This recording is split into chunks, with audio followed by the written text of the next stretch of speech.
মেলান্দহ উপজেলা বিএনপির সভাপতি জনাব মুস্তাফিজুর রহমান বাবুল, যিনি ৯০-এর স্বৈরাচার বিরোধী আন্দোলনেরও অন্যতম নেতা। আমরা আজকে তার কাছ থেকে আসলে জানতে চাইবো যে তিনি নির্বাচন নিয়ে কি ভাবছেন। মানুষ অধীর আগ্রহ নিয়ে অপেক্ষা করছে একটি অবাধ, নিরপেক্ষ, সুষ্ঠু নির্বাচনের জন্য, এবং আগামী বছর ফেব্রুয়ারি শুরুতে সেই নির্বাচনটি অনুষ্ঠিত হবে। এ নিয়ে আমার মধ্যে বিন্দুমাত্র কোনো সংশয় কাজ করছে না। আমি মনে করি যে সকল ষড়যন্ত্র, অপতৎপরতা মোকাবেলা করে বাংলাদেশে আগামী বছরের ফেব্রুয়ারিতে জাতীয় সংসদের নির্বাচন অনুষ্ঠিত হবে। বাংলাদেশের মানুষ বহু বছর তারা ভোট কেন্দ্রে যেতে পারে না, তারা পছন্দ মতো প্রার্থীকে ভোট দিয়ে তাদের প্রতিনিধি নির্বাচিত করতে পারে না। বহু বছর বাংলাদেশে মানুষের ভোটে জাতীয় সংসদ নির্বাচিত হয় নাই। বহু বছর বাংলাদেশে মানুষের ভোটে সরকার প্রতিষ্ঠিত হয় নাই। মানুষ এই জুলাই আগস্টে রক্তক্ষয়ী অভ্যুত্থানের পরে মানুষ অধীর আগ্রহ নিয়ে অপেক্ষা করছে ভোট উৎসবে সামিল হওয়ার জন্য।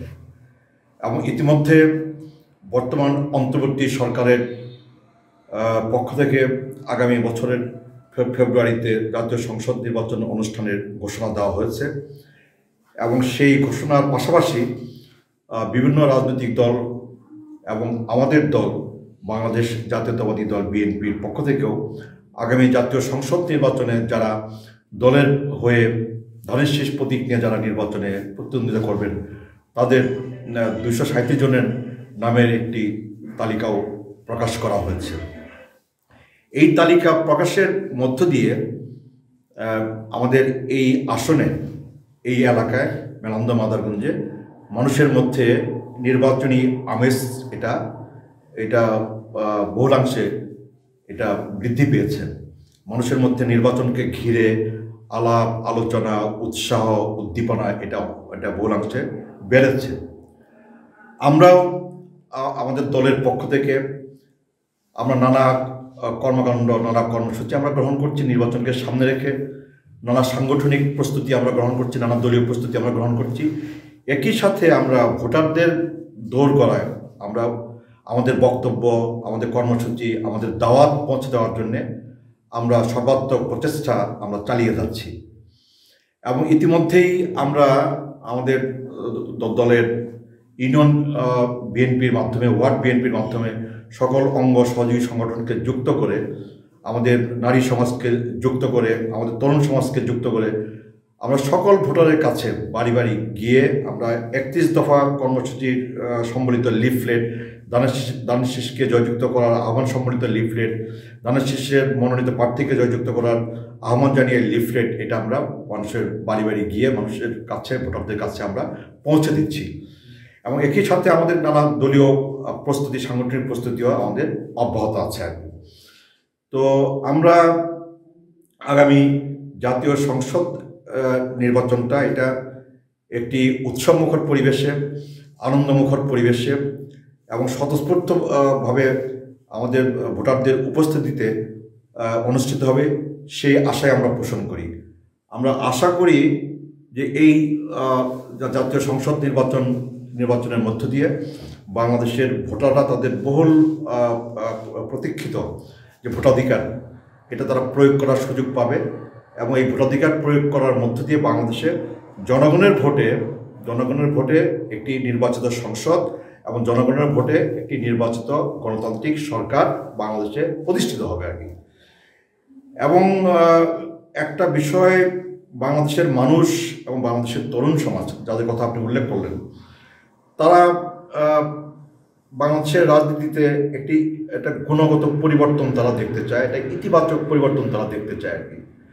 গতানুগতিক যে রাজনীতি বাংলাদেশে আপনার চলে আসছে, সেই গতানুগতিক রাজনীতির ধারা থেকে একটি নতুন রাজনীতির আপনার সূত্রপাত বাংলাদেশে তারা বাংলাদেশে দেখতে চায় আর কি। ফলে রাজনৈতিক নেতা হিসাবে আমার আচার আচরণ, আমার কর্মকাণ্ড, রাজনৈতিক দলের আপনার নেতা কর্মীদের আচার আচরণ, কর্মকাণ্ড কিন্তু আপনার একটা ইতিবাচক পরিবর্তন কিন্তু আপনার ভোটাররা, সাধারণ মানুষ কিন্তু তারা আশা করে।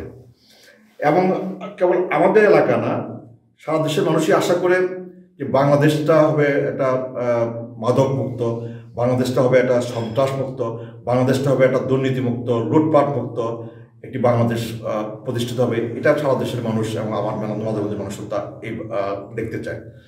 এবং আপনার একটা ক্ষুধা দারিদ্র মুক্ত, লুটপাট মুক্ত, অন্যায় অনাচার মুক্ত একটা সমাজ তারা দেখতে চায়।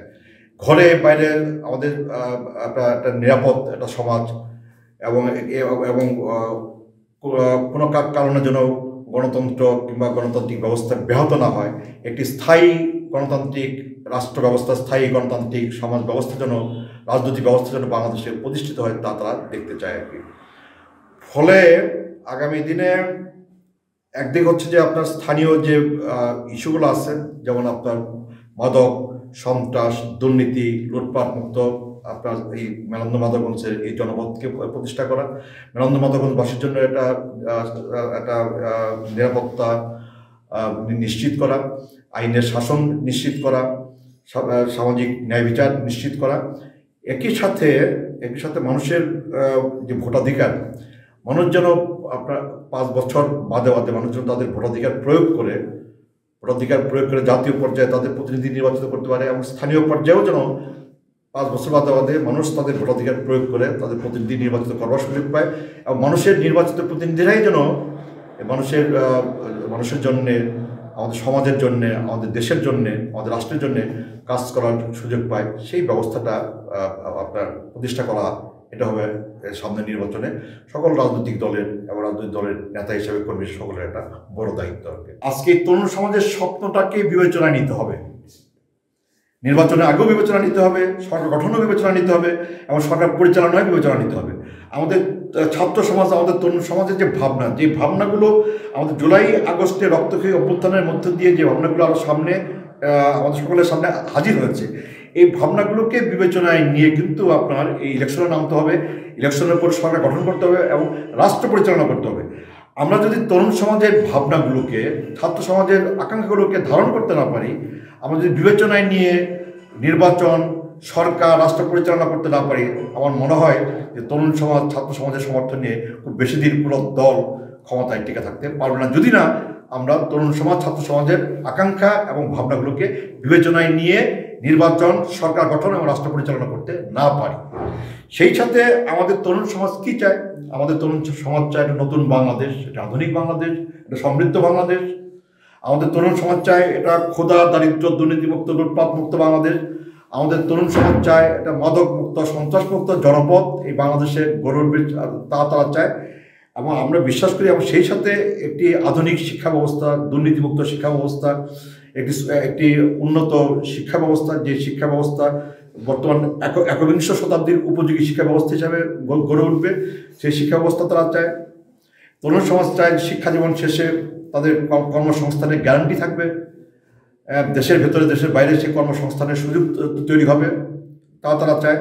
এবং তারা চায় যে আমরা আমাদের দেশ গঠনে, আমাদের রাষ্ট্র পরিচালনার জন্য আমাদের এই তরুণ সমাজকে যেন সম্পৃক্ত করা যায়, এবং তরুণ সমাজকে সম্পৃক্ত করে যেন আমাদের দেশ এবং রাষ্ট্রকে যেন আমরা আমাদের মহান মুক্তিযুদ্ধের যে চেতনা, সেই চেতনার ধারায়, 90-এর যে ঐতিহাসিক ছাত্রগণ অভ্যুত্থান, সেই ছাত্রগণ অভ্যুত্থানের চেতনার ধারায়, এবং সর্বোপরি গত 2024-এর জুলাই আগস্টের যে রক্তক্ষয়ী অভ্যুত্থান, সেই অভ্যুত্থানের ভেতর দিয়ে যে চেতনা জন্ম নিয়েছে, সেই চেতনা বাস্তবায়ন করা সম্ভবপর হয়।